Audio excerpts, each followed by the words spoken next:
François Hollande sort du Stade de France suite à l'annonce des attentats qui se déroulent au même moment un peu partout à Paris, notamment au Bataclan, au Stade de France et des terrasses de café.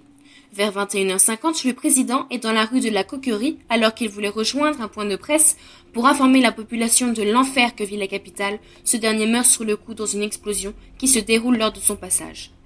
Aussitôt prévenu, le Premier ministre Manuel Valls décide de prendre les choses en main et fait intervenir l'abri et le raid au Bataclan entre 22h15 et 22h48. L'intervention se termine aux alentours d'1h du matin le 14 novembre 2015.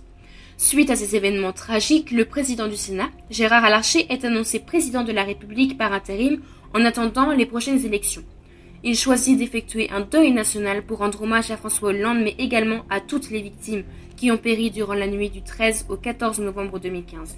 Des cérémonies sont organisées tout au long de la semaine, notamment une marche blanche qui réunit toutes les nationalités. En effet, les chefs d'États étrangers ont fait le déplacement pour soutenir la France. L'enterrement de l'ancien président est diffusé sur toutes les chaînes de télévision le 16 novembre 2015. Le mandat de Gérard Larcher prend fin en 2017 lors des présidentielles. Macron est élu grâce à une campagne jeune et dynamique et des idées fortes. Il décide d'aller se battre contre Daesh.